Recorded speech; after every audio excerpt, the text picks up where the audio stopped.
You would never imagine that the people living inside one of history's most celebrated eras, an age of grand courts, elaborate ceremony, and carefully arranged beauty, carried on their bodies the quiet accumulation of days, sometimes weeks, without ever truly washing their skin.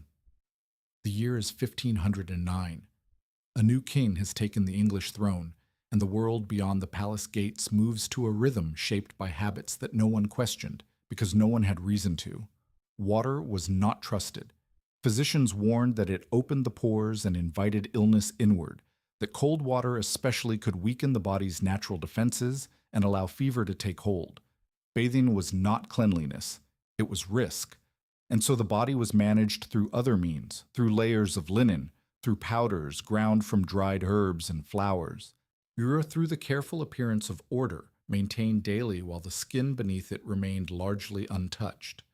The clothing worn against that unwashed skin told a story of its own, one hidden beneath embroidery and carefully arranged folds that the court admired without ever questioning what lay within. Outer garments in Tudor England were almost never washed. The fabrics themselves made washing impractical, even dangerous in the eyes of those who cared for them. Velvet could lose its texture. Brocade could warp and fade. Embroidered details, worked painstakingly into the surface of a gown or doublet, could dissolve under water and soap. The solution was to avoid washing altogether, to air the garments near open windows, to brush visible dust from the surface, and to trust that the appearance of freshness was sufficient. Beneath that appearance, the fabric absorbed everything the body released throughout the day. Sweat settled into the weave during long hours of ceremony and movement. Smoke from hearths and torches clung to the fibers as the wearer passed through rooms filled with burning wood and tallow candles. Grease from meals transferred onto sleeves and collars during eating. Dust drifting through the corridors of great houses and common homes alike settled quietly onto the fabric and remained there, layer after layer, building a residue that no amount of airing could truly remove. Lice and fleas made their home inside these layers without resistance. They were considered an unavoidable presence, as much a part of daily life as the cold stone floors or the smoke-filled air. The wealthy scratched, and the poor scratched. Sir, neither group connected the infestation to the condition of the clothing they wore without cleaning. Special combs were used to manage the problem at the surface, but the garments themselves continued to harbor the insects within their unwashed folds, warm and undisturbed, season after season. The wealthy rotated between a small number of garments, each one too valuable to risk damaging through washing, each one accumulating its own quiet history of use. The poor owned even less. A single woolen garment might serve a working man or woman for years, worn through every season, every task, every illness and recovery, until the fabric itself began to thin and separate. There was no replacement waiting. The garment was repaired, worn further, and eventually discarded only when it could no longer hold together. What it held against the skin during those years was never removed, only added to. Woolen stockings presented their own particular consequences. Pulled close against the legs from early morning until night, they absorbed perspiration steadily throughout the day. Wool holds moisture readily but releases it slowly, creating a warm and damp environment that pressed against the skin for hours without relief. Worn repeatedly across many days before any attempt at washing, the fibers darkened invisibly, carrying layers of sweat and residue that reintroduced themselves against the wearer's skin each time the stockings were drawn on again. Shoes packed with straw for insulation against cold floors completed the picture. The straw softened as moisture from the foot collected within it, growing dense and damp against the sole, or forming a warm and enclosed space that never fully dried between wearings. Gloves reworn without washing pressed their dampened linings against the palms through every formal greeting, every meal, every hour of public duty.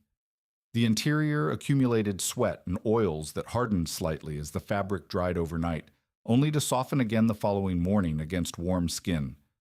Corsets and structured garments, worn for the longest hours of all, told the heaviest story. Their rigid interiors were almost never cleaned.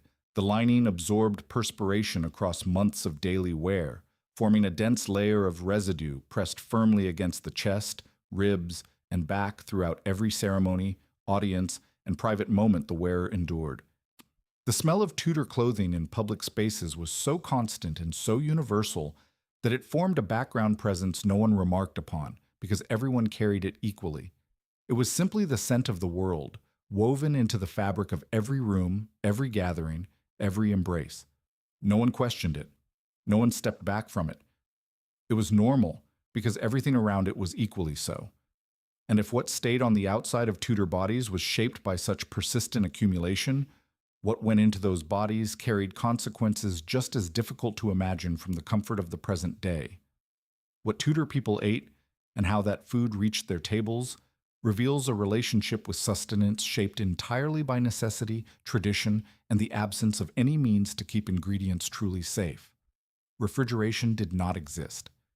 The cold of winter served as a seasonal substitute, but for the warmer months, the challenge of preserving meat, fish, dairy, and grain fell entirely to methods that slowed decay without ever stopping it.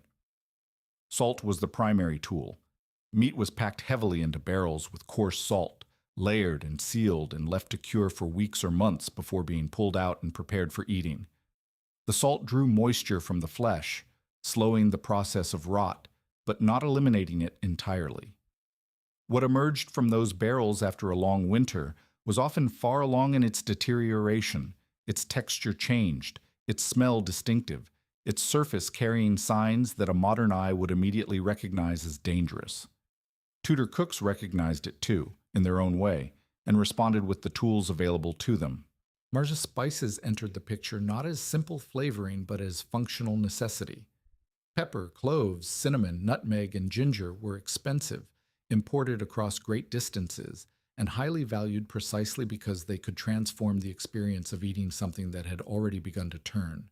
A piece of heavily salted, partially spoiled meat submerged in a thick sauce built from wine, vinegar, and ground spices became, through the alchemy of the kitchen, something that could be placed before a household and consumed without immediate protest. The spices did not make the meat safe. They made it possible to swallow. The distinction was one that Tudor England never fully examined, because the alternative was hunger, and hunger was a far more immediate threat than the slow consequences of eating food that was never truly sound. Tea bread presented its own hidden dangers. Grain stored in damp conditions developed mold and fungus over time, and the most troubling of these was ergot, a fungus that grew on rye and other grains in wet seasons. When contaminated grain was milled and baked into bread consumed by an entire community, the effects could be severe and bewildering: convulsions, hallucinations, a burning sensation in the limbs, and in extreme cases, death. Those experiencing these symptoms had no way of connecting them to the bread-eaten days before. The cause remained invisible, the suffering attributed to other forces entirely. Water carried its own risks so well understood, even without scientific explanation, that most Tudor people avoided drinking it whenever possible. Ale and weak beer brewed through fermentation were consumed instead by men, women, and children alike from morning until night. The brewing process offered some protection against the bacteria present in untreated water sources, but the vessels used for brewing were rarely cleaned thoroughly, and the water used in the process came from the same rivers and wells contaminated by the waste surrounding them. The protection was partial at best, and illness from contaminated drink remained a constant companion to Tudor life. Royal and noble banquets presented their own form of the same problem at grander scale. Hundreds of dishes prepared over hours in sweltering kitchen conditions were carried through long corridors and set upon tables where they remained as the meal stretched across the afternoon. Flies moved freely across the food. Servants reached into dishes with hands that had touched 100 other surfaces. Rodents moved through the storage rooms where ingredients waited. The heat of the kitchen, the delay between preparation and consumption, and the complete absence of any means to keep food at a safe temperature meant that every grand feast was also, in ways no guest acknowledged, an exercise in consuming food that had already begun its slow journey toward spoilage. Sugar, available to those wealthy enough to afford it, rotted Tudor teeth with a thoroughness that became visible enough to read as a social signal. Black and decayed teeth among the rich indicated access to sweetness, to the luxury of sugar imported at great expense, and were worn without shame. The mouth that consumed Tudor food bore the evidence of it openly, and no one thought to look away. What passed through that mouth and into the body eventually had to leave it, and the means by which Tudor England managed that departure shaped the world outside its doors in ways that visitors from abroad found almost impossible to describe. Stepping outside the door of any Tudor home, whether a grand manor on a wide street or a narrow timber-framed dwelling pressed against its neighbors in a crowded lane, meant entering a world where the management of human and animal waste had not yet found a solution equal to the scale of the problem it faced. The streets of Tudor England carried everything the body produced and everything the household discarded, moving it slowly toward drains, rivers, and open ditches that served simultaneously as disposal systems, and for many, as the source of the water used for drinking and cooking. The connection between these two realities was not yet understood in any scientific sense, but the smell that rose from them was understood by every person who walked through it each day, accepted not because it was pleasant, but because it was simply the condition of the world as it existed. Chamber pots emptied each morning from upper windows onto the streets below represented the most immediate form of this daily disposal. A shouted warning, sometimes offered and sometimes not, preceded the cascade of the previous night's waste onto the cobblestones or packed earth beneath. Pedestrians learned to move quickly, to stay near the center of the street where the flow eventually ran, and to accept that their shoes and the hems of their clothing would carry the evidence of the journey long after they reached their destination. This was not considered extraordinary. It was morning in a Tudor city, and morning meant navigating what the night had left behind. Beneath the homes themselves, cesspits dug into the earth received the waste that fell through privy shafts built into the structure of wealthier households. These pits filled steadily, and when full, they overflowed, seeping into the surrounding soil and finding their way into the groundwater that fed the wells nearby. The connection between a full cesspit and the taste of the water drawn from a neighboring well remained invisible to those who used both without suspicion. Gong farmers, hired to empty the cesspits under cover of darkness, performed some of the most dangerous and despised labor in Tudor society. They descended into the accumulated waste of entire households, working through the night in conditions that produced toxic gases capable of killing a man without warning. Well, and they were paid accordingly, better than many tradesmen, but the work marked them in ways that money could not entirely erase. Animals compounded the problem in ways that made the streets of any Tudor town a continuous source of accumulation. Livestock were kept within city limits as a matter of practical necessity.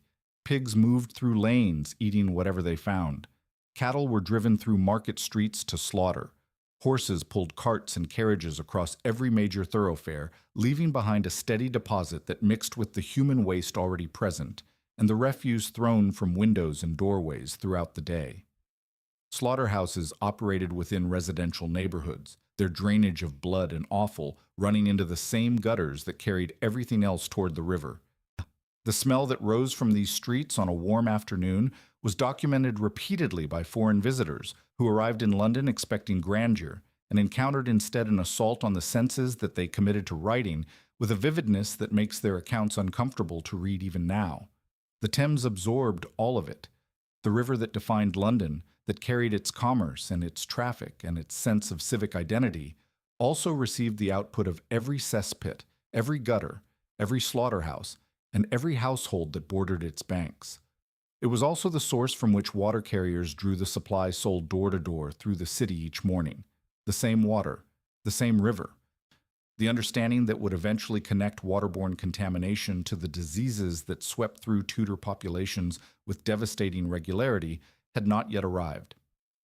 Plague moved through these streets with a confidence shaped by exactly the conditions that everyone around it accepted as ordinary. Rats thrived in the organic richness of the environment, carrying fleas between the waste in the streets and the bodies sleeping above it, completing a chain of transmission that no one yet had the means to visualize or interrupt. Inside those homes, in the spaces where Tudor people rested and slept, the conditions waiting were no less troubling than the streets they had just left behind. Closing the door on the street outside did not bring the relief that the gesture might suggest. The home a Tudor person entered at the end of a day spent moving through contaminated streets, spoiled food, and smoke-filled air was not a sanctuary, in any sense that the word carries today. It was simply an interior version of the same world, enclosed and therefore, in some ways, more concentrated, holding within its walls the accumulated residue of everyone who lived and slept and ate and fell ill inside it. The bed waiting at the end of that day was the center of this interior world, and the bed told its own long and undisturbed story. Mattresses in Tudor England were constructed from materials chosen for their availability and their ability to provide some degree of softness against the hard frames beneath them. Straw, wool, fur, and feathers were packed into fabric casings and laid across wooden structures that formed the base of the sleeping space. These materials were practical, familiar, and almost never replaced or thoroughly cleaned. Night after night, the body resting on the mattress released sweat that sank through the linen covering and into the stuffing beneath. Oils from the skin transferred with every hour of contact. The warmth generated by a sleeping body encouraged the moisture to settle deeper rather than evaporate, creating within the mattress a dense and undisturbed environment that accumulated across months and years without anyone thinking to address it. The stuffing shifted and clumped over time, forming uneven pockets where moisture gathered most heavily. These pockets darkened invisibly, yet holding the residue of countless nights in a space that remained sealed from air and attention alike. Bed curtains drawn around the sleeping space each evening served their intended purpose of retaining warmth and providing privacy, but they also created an enclosed atmosphere that trapped everything the body and the room released throughout the night. Smoke from the fireplace drifted through the chamber and settled into the heavy fabric. Dust falling from the rafters above collected in the folds. The breath of everyone sleeping within the curtained space warmed the air and added moisture that the fabric absorbed without releasing. These curtains were almost never washed. Their weight and the delicacy of their construction made washing impractical, and so they continued to hang season after season, growing heavier with everything they held. Sleeping alone was a privilege that most Tudor people never experienced. Shared beds were the norm across nearly every level of society below the highest nobility. Family members slept together for warmth, and for the simple reason that space and bedding were too limited to allow otherwise. Servants shared beds in the rooms allocated to them. Travelers arriving at inns expected to share a bed with strangers without comment or complaint. The intimacy of this arrangement meant that whatever one person carried into the bed, in terms of lice, fleas, illness, or the residue of the day, was immediately shared with everyone sleeping alongside them. Fleas and lice bred within the mattress, stuffing, and the folds of the bed curtains, emerging through the night to move between bodies with complete freedom. Itch scratching was so common and so continuous that it barely registered as a distinct sensation. It was simply part of sleeping. Children and the elderly, those with the least status within a household, often slept not in beds at all, but on the rushes spread across the floor of the great hall or the common room. These rushes, laid down to provide some insulation against cold stone floors and to absorb the waste and spillage of daily life, were replaced infrequently. Beneath the fresh layer added on top, older rushes decomposed slowly, harboring insects, rodents, and the organic remains of everything that had fallen into them over months of use. Sleeping on these floors meant spending the night in direct contact with this accumulated layer, breathing the air that rose from it, and waking covered in the evidence of what lived within it. The chamber pot kept beside the bed completed the atmosphere of the sleeping space, its contents present through the night until morning brought the opportunity for disposal.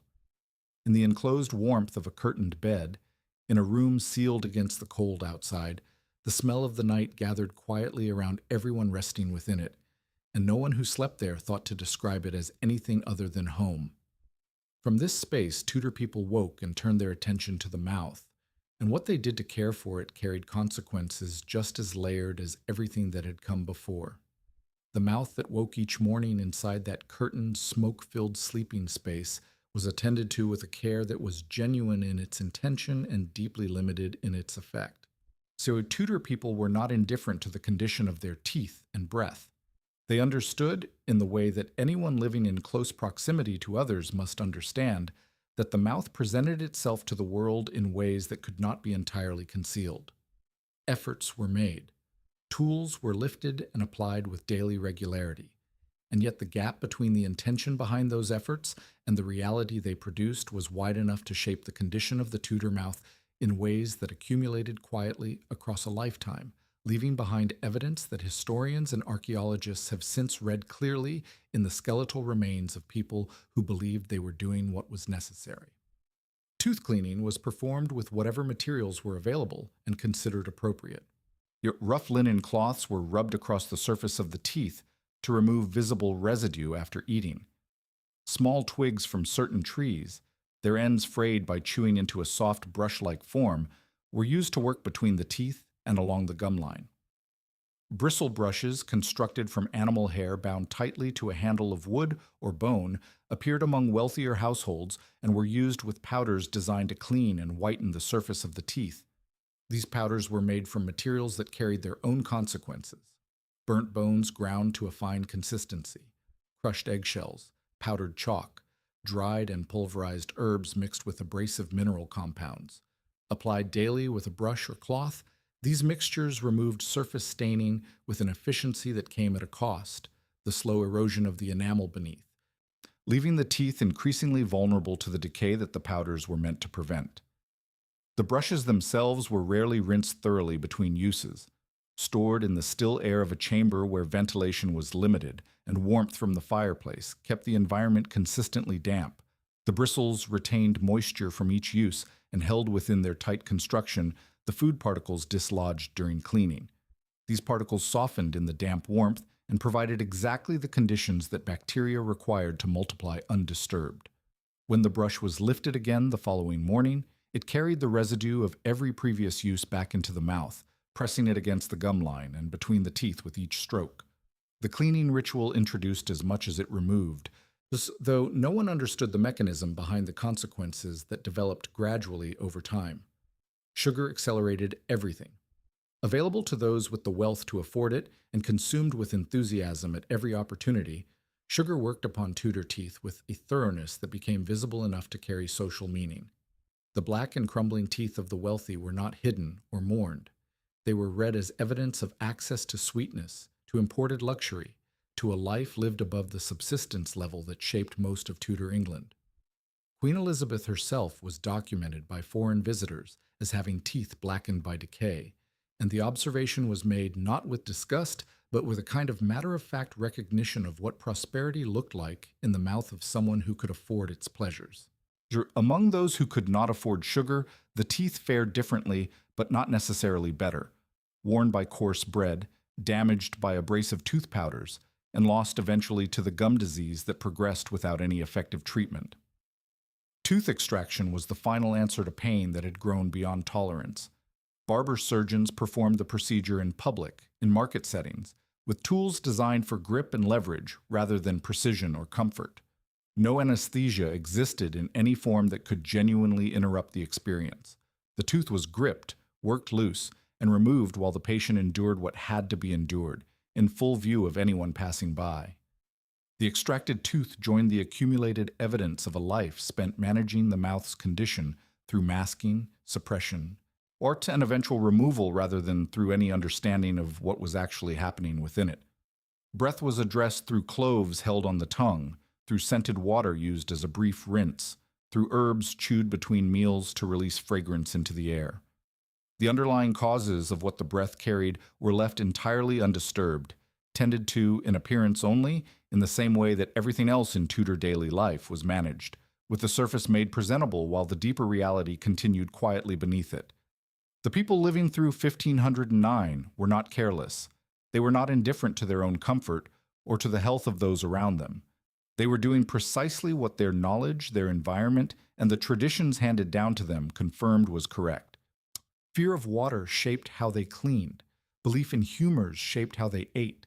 The absence of any understanding of the microscopic world shaped how they built their streets, their beds, their kitchens, and their daily rhythms. Every habit described tonight was a genuine attempt to navigate a world that offered far fewer answers than the one we inhabit now. Their story is not one of failure, but of adaptation, of human beings pressing forward through uncertainty with whatever they had. As these reflections settle quietly in your thoughts, May the comfort of your own clean and sheltered space carry you gently into rest. Sleep well.